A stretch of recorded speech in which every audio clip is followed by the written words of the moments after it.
Bonjour tout le monde, bienvenue à ce troisième épisode sur la méthodologie hébraïque. Comment lire la Bible, justement, à la façon de la couture juive.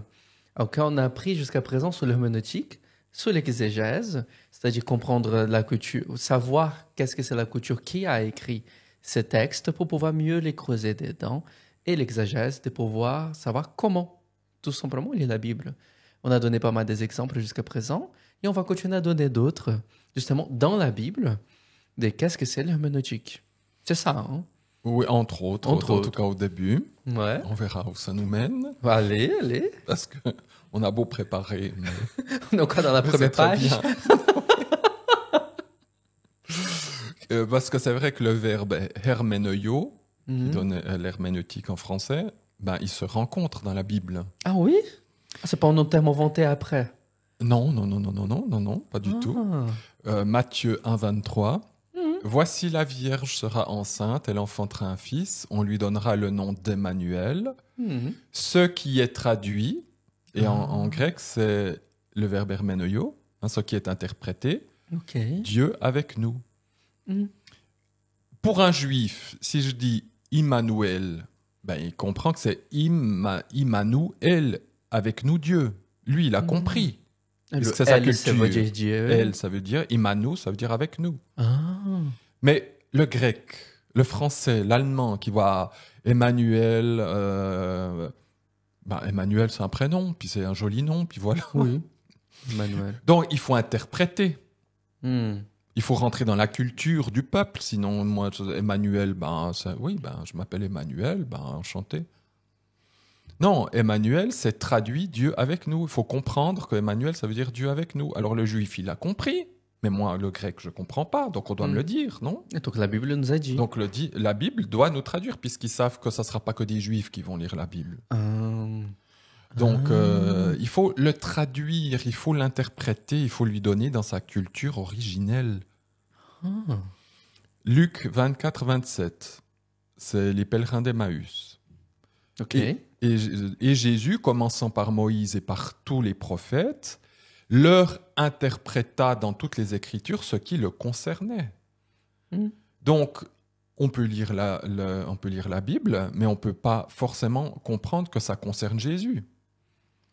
Et donc Jésus va interpréter, il va leur montrer le sens, il va leur montrer la culture même à eux, hein, il a dû leur montrer la culture de la Bible à eux-mêmes pour dire, ben voilà, ça parle de moi, ça parle de moi, ça parle de moi. Ah ok, de moi-même je l'aurais pas compris. J'ai besoin que toi, Jésus, tu nous le montres. Parce que le Messie qui a la révélation, il était la parole aussi, donc c'est logique. Là, c'est logique, mais c'est la même chose pour moi qui lis la Bible. Moi, je crois que je l'ai compris parce que Dieu me l'a dit.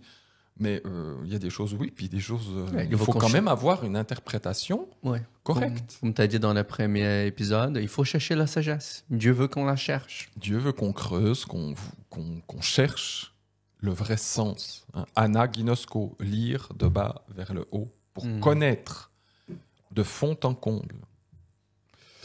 Dans Hébreux 5, 11, là, l'auteur parle même à des Juifs. Il dit, à propos de quoi notre parole est abondante, parce qu'il parle beaucoup de choses profondes, et difficile à interpréter.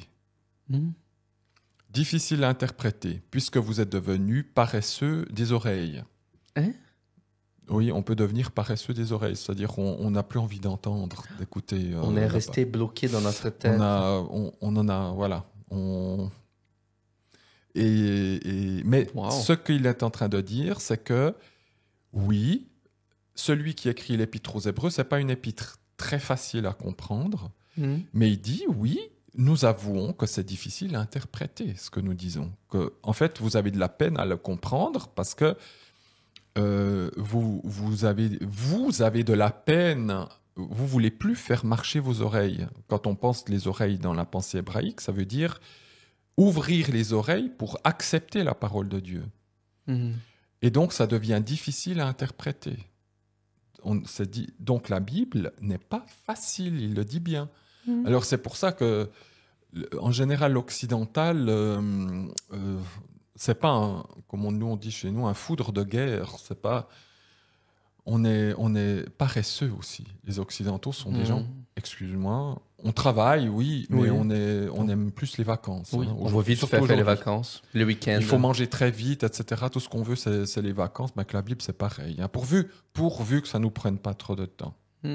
Donc la Bible devient difficile à interpréter. Puisqu'il faut rentrer dans toute la culture, il faut toutes ces choses. Et 2 Pierre 3,16, Pierre parle de Paul et dit « C'est ce qu'il fait dans toutes les épîtres, où il parle de ces choses dans lesquelles il y a des points difficiles à comprendre. » Alors là, il n'y a pas le verbe hermeneuo, mais je voulais simplement montrer par ce passage, c'est que Pierre dit de Paul que ce que Paul écrit, c'est pas facile. Oh wow. Donc, il faut vraiment creuser. Il faut vraiment creuser l'écriture. C'est pas évident de lire la Bible. Et ça devient encore plus difficile si je rentre pas dans la culture juive. Et j'ai presque envie de... Enfin, Pierre était un pêcheur. Pêcheur d'hommes. Pêcheur de poissons. C'est comme pour nous, on pourrait dire un paysan. Oui. Bon, ils avaient une grande culture biblique, malgré tout. Hein. Parce qu'ils étaient enseignés depuis petit. C'est différent de nous déjà. Donc ils sont pas des... Mais Pierre restait quand même quelqu'un d'assez simple, intellectuellement parlant. Paul, c'est un grand rabbin. Donc, si je veux comprendre Paul, je suis désolé, je dois même prendre la culture d'un rabbin, de comment un rabbin pense. Paul n'a jamais dit « Ah, non, moi maintenant, comme je m'exprime comme un grec, ou je m'exprime comme un... » Paul reste un juif, pharisien, rabbin, et il s'exprime comme tel. C'est pour ça que j'encourage les gens à écouter des rabbins, à lire des rabbins, parce qu'on retrouve la même structure de pensée. Waouh. Qu'ils ont conservé jusqu'aujourd'hui. C'est la même structure de pensée. C'est la même logique. C'est la même... Et ils n'ont pas évolué. Très peu. C'est toujours la même chose. Je lis des rabbins, je lis Paul. Waouh. Alors, les rabbins actuels, ils disent beaucoup de bêtises aussi. Oui. Mais la manière de penser, de voir le monde et de voir la Bible, elle est identique à Paul. Donc, si on se familiarise avec leur manière de penser, on comprendra aussi mieux parce qu'ils utilisent les mêmes langages. Le même langage. Alors oui, ça demande du temps, ça demande de se plonger. Alors les gens qui aiment faire des voyages, ils devraient être contents. Ouais. Parce que c'est voyager, ça. Quand les gens ils disent « Ah, moi j'aime bien aller dans un autre pays, je vois une autre culture, ah, c'est génial, etc. » Avec la Bible, c'est ce qu'on fait. Hein. C'est gratuit en plus. Et puis on peut voyager. Et par ton expérience, ça donne énormément de plaisir, ça. Ah oui. C'est vraiment réconfortant. Oui, c'est vrai. En plus. Moi, je dis, ça m'a aussi donné de Dieu, j'avoue. Hein, voilà, je dois aussi faire mon effort personnel. Oui. C'est pas que j'ai toujours du plaisir à lire la Bible. Je vais être honnête. Hein. Vas-y. Moi, je dois aussi me dire, maintenant, il faut que je lise l'Écriture, il faut que j'étudie l'Écriture. Mais dès que je commence, c'est comme on commence de manger, on a faim. Des fois, on n'a pas envie de manger, on dit j'ai pas faim. Et quand on commence de manger, on dit l'appétit vient en mangeant. C'est vraiment... Avec la Bible. Avec la Bible, c'est pareil. On a parlé de l'herméneutique selon la vision contemporaine, hein, comment les philosophes ou les théologiens actuels voient l'herméneutique. Et ils posent un juste diagnostic par rapport à la Bible. Ok. Ils disent, c'est un théologien du XXe siècle qui dit, il n'y a pas d'exégèse sans présupposition. L'exégèse, je rappelle, c'est d'étudier les mots, la grammaire, voilà. Mais maintenant, quand je commence d'étudier la Bible, comme il dit, je ne peux pas faire l'exégèse sans un présupposé. Ça veut dire sans avoir des idées dans la tête. Oui, qui te guide pour savoir qu'est-ce que tu dois chercher. C'est ça. Puis j'ai une mentalité. J'ai une mentalité qui est la mienne. J'ai un présupposé avant de lire la Bible. Par exemple, j'ai le présupposé que je ne crois pas ce qui est écrit dedans. C'est aussi un présupposé. Ouais. Ce théologien-là que je connais, que je nomme pas, il est mort depuis longtemps. Oui. Ce théologien-là ne croyait pas dans ce qui est écrit dans la Bible. Quoi? Il disait Jésus a existé, mais c'est pas le Jésus comme il est décrit dans la Bible, c'est un mythe. Donc il a un présupposé. Oui. C'est un présupposé de sa culture théologique. Donc oui, on a un présupposé quand on lit la Bible. Le contraire peut être dit, on lit en sachant que Jésus-Christ nous a sauvés, par exemple. Ou alors, moi, je lis la Bible en sachant que tout ce qui est écrit, c'est vrai. C'est un présupposé. Oui. C'est pas d'abord des preuves. Je présuppose que ce qui est écrit est vrai. Il y a des théologiens qui présupposent que quelque chose. Il y a des choses vraies et des choses pas vraies. Donc ça va influencer l'exégèse. Ouais. C'est logique. C'est logique, ouais. Je vais pas comprendre le texte de la même manière. Je vais pas l'interpréter de la même manière. Donc ils ont raison de dire que je ne vais pas faire une étude de texte sans un présupposé. Ils ont tout à fait raison. Et puis ils disent aussi, nul ne peut échapper au contexte de ses propres traditions. J'ai mes traditions, oui. Je suis gréco-romain, je suis né en Suisse, ensuite en France, voilà. en Europe. J'ai une manière de voir le monde selon ma culture qu'on m'a transmise. Même de conduire dans l'autoroute, c'est différent. Tout est géré et travaillé dans le contexte dans lequel j'ai évolué. Donc, quand je vais lire la Bible, je vais être influencé par mes propres traditions et même mes propres traditions ecclésiales. Si je suis né dans une église catholique, une église protestante, une église évangélique, une église pentecôtiste, je vais avoir une tradition même ecclésiale. Et donc je vais lire la Bible avec aussi ma tradition ecclésiale. Ça, il faut bien se mettre ça dans le crâne. Simplement le reconnaître, c'est tout à fait normal. C'est logique. Oui, on utilise ça dans la croisée des sources en histoire aussi. On doit étudier l'auteur pour savoir où est sa culture, pourquoi elle étudie, pourquoi elle était là, pour y avoir produit ce texte, pour savoir s'il est vrai ou pas. Alors, si on le fait dans le milieu laïque et profane, pourquoi on ne le fait pas avec l'écriture? C'est la même chose. Ouais. Donc, leur diagnostic est juste. Maintenant, leur pratique, elle est fausse. Parce qu'ils disent, si maintenant je reprends, ils disent, voilà, j'ai mes présupposés et tout, si maintenant je veux bien comprendre la Bible, ce que je dois faire, c'est que je dois consulter un maximum d'autres théologiens pour voir comment eux ils pensent, et puis mettre tout ça ensemble, et puis essayer de faire une culture générale de tous ces théologiens. Mais moi je pose la question, tous ces théologiens, ils viennent d'où ? Ils viennent tous d'Occident. Ils ont tous une culture occidentale et en général une théologie soit protestante encore ou soit catholique ou peu importe. Ça ne change pas le problème d'étudier la Bible comme ça.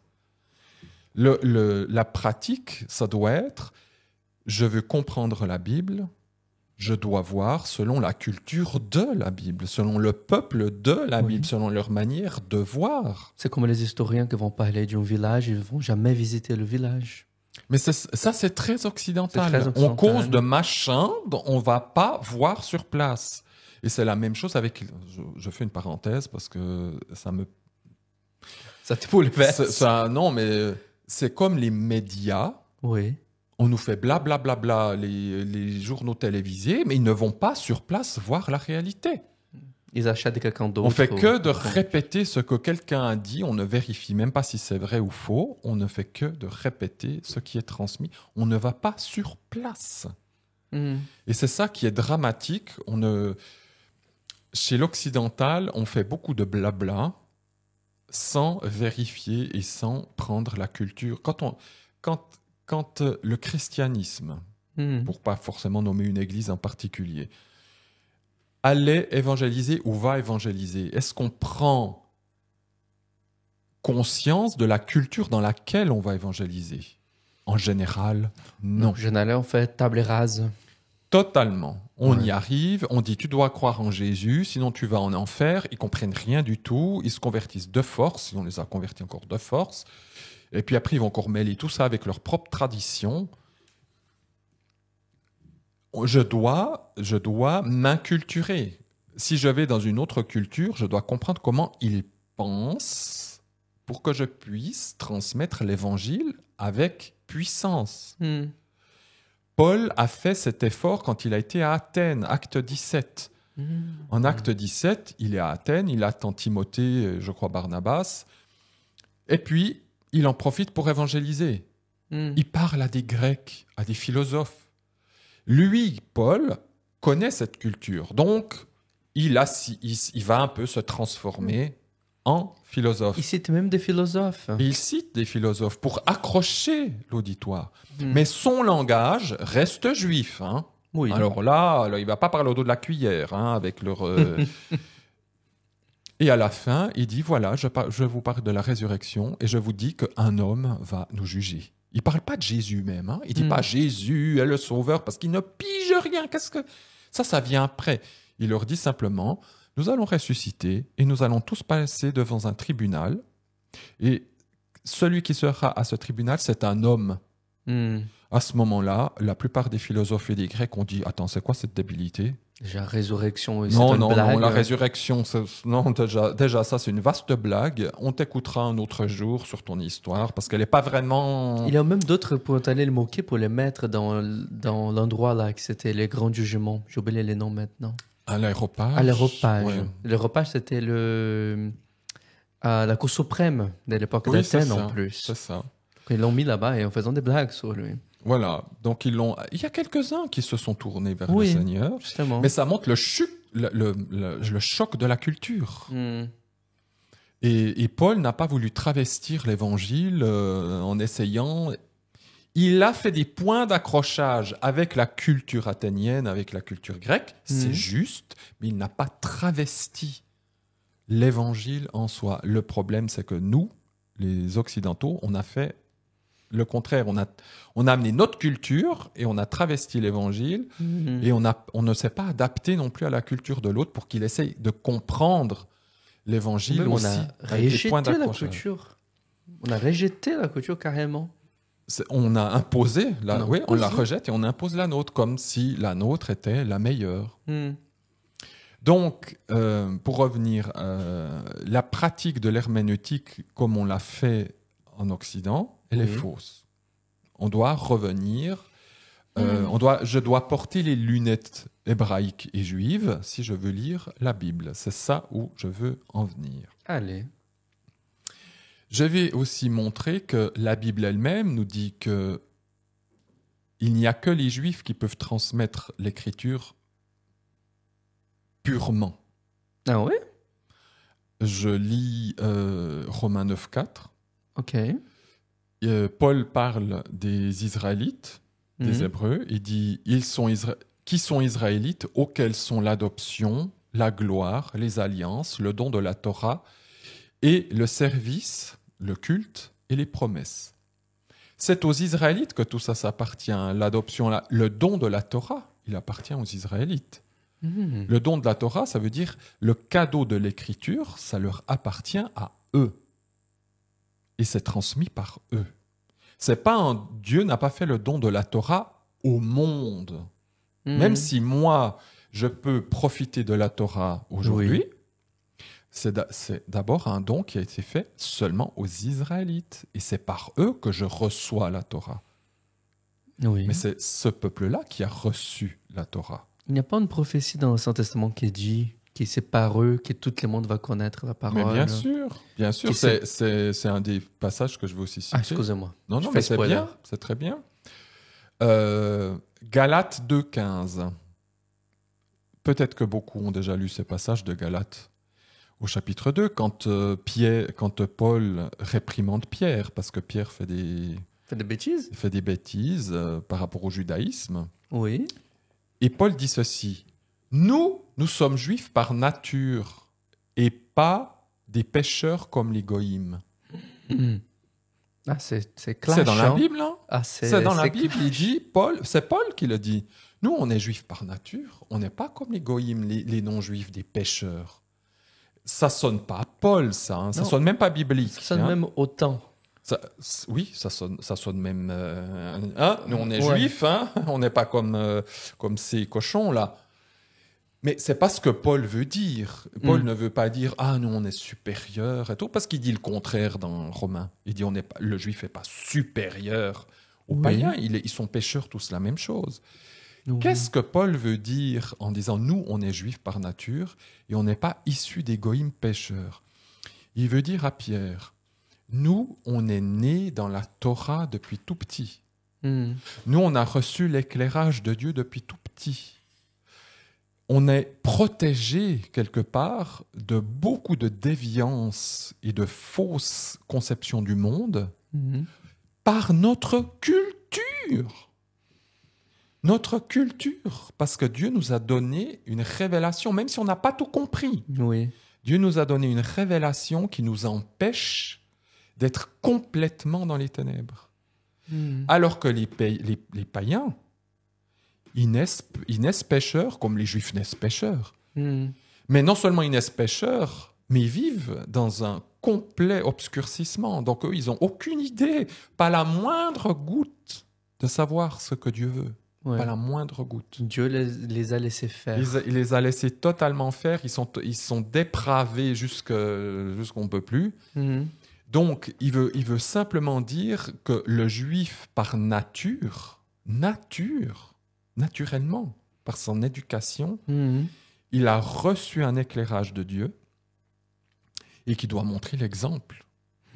Que si le juif commence de faire des bêtises, comment les païens vont savoir vont faire alors ce qui est juste ou pas? Donc c'est pas qu'il est supérieur, c'est une tâche lourde. Ben voilà, exactement. C'est exactement la tâche du juif. C'est une lourde tâche, une lourde responsabilité qu'ils ont par rapport à nous, de nous montrer l'exemple.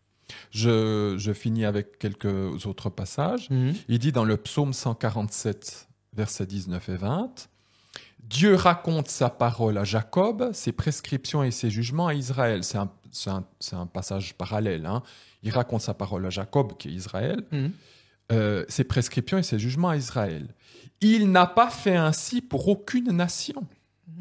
Et les jugements, elles ne les connaissent pas. Donc, ce psaume nous dit noir sur blanc que Dieu donne sa parole, ses prescriptions, ses jugements seulement à Israël. Ça veut dire que la compréhension de la parole, elle est que donnée à Israël. Il ne fait pas ça pour les nations. Dieu ne s'est jamais présenté aux nations en disant « je vais vous donner un passage, je vais vous expliquer quelque chose ». Non, il a fait ça qu'avec son peuple. Ça, c'était jusqu'à Jésus-Christ ou c'est jusqu'à encore aujourd'hui? C'est jusqu'à aujourd'hui. Si l'état de l'Église, elle est comme elle est aujourd'hui, c'est la preuve. Moi, je peux parler maintenant avec l'histoire. Si on disait ces choses au IVe siècle, bon, mais là, il y a 2000 ans d'histoire de l'Église, et moi, je suis le premier, je me pose des questions, je dis, soit je suis totalement à côté de la plaque. Ouais. Alors, on est en train de fonder une secte. Carrément. Je suis totalement à côté de la plaque, et puis vous pouvez me mettre dans la fosse, me rejeter, voilà, bon. Moi, je me pose tous les jours cette question quand j'étudie la Bible. Comment se fait-il qu'on ne sache pas ça? C'est ça que je suis étonné également quand tu commences à t'écouter. Comment est-ce que ça, on ne le sait pas depuis 2000 ans? Comment est-ce qu'on n'a pas découvert ça depuis 2000 ans? J'ai envie de chialer. J'ai envie de chialer. Je dis, comment c'est possible qu'il y a des choses fondamentales dans l'Écriture que je découvre aussi avec d'autres, et je dis, mais ça fait juste... Qui ne s'était pas découvert que maintenant, c'était 2000 ans dans la bouche des rabbins. C'est dans la bouche des rabbins. On aurait pu demander, et que ça a été ça a été fermé à cause d'une église occidentale, et Dieu merci, aujourd'hui, on peut retrouver ces choses-là, et c'est pour ça le but de la chaîne. Hein. Oui. Là, on fait beaucoup... Toutes nos séries jusqu'à présent, c'est des introductions. Mais dans l'avenir, dans un proche avenir, on va aller dans les textes pour montrer ces perles, ces découvertes avec l'hébreu et toutes ces choses-là. On a tellement hâte de vous présenter tout ça. En fait, de la chaîne, pour montrer que des choses fondamentales, que j'ai beau lire des commentaires, j'ai beau lire des choses, je ne trouve pas. C'est très superficiel. C'est comme si on avait, pendant 2000 ans seulement, lu la couverture et la première Oui, page. c'est ça. Et il a C'est tous ça. les restes encore à Il y a découvrir. tout le reste. Je prends encore... Volontiers. il y a Deutéronome 33, verset 4. Moïse nous a donné la Torah, possession de l'église de Jacob. Église? Keïla, moi je traduis comme c'est en hébreu. Hein, Ouais, c'est Ecclésia, l'église. ouais. Ecclésia, c'est Keïla en hébreu. Moïse nous a donné la Torah. Il a donné à qui la Torah? Aux Hébreux. Possession de l'église de Jacob. C'est la Bible, la Torah, c'est Jacob, c'est Israël qui la possède, c'est à elle. Donc, si je veux comprendre ce qu'est la parole, je vais chez qui? Je vais chez ceux à qui c'est possédé. La Bible, Mais en c'est plus, l'a logique. démontré. C'est logique. Je ne vais pas aller ailleurs. Donc, tournons-nous vers eux. Ésaïe 2, 3, Michée 4, 2, c'est ce que tu as dit avant, car de Sion sortiront la Torah et la parole de Yahvé de Jérusalem. La parole, elle sort de Sion, c'est-à-dire de Jérusalem. Elle ne vient pas d'ailleurs, elle ne vient pas de Rome, elle ne vient pas de Genève, elle ne vient pas de New York. Elle vient de Jérusalem. Donc je me tourne à Jérusalem. Je me tourne vers les apôtres de Jérusalem. Je me tourne aujourd'hui vers les Juifs messianiques. Il y en a à Jérusalem, il y en a en Judée, il y en a dans le nord d'Israël. Je me tourne vers eux maintenant. Moi, j'aime bien encore les théologiens occidentaux, mais c'est pas chez eux que je me tourne. C'est devenu de la superficie presque. Ils font de la bonne exégèse, mais il y a quand même aussi des choses qu'il faut...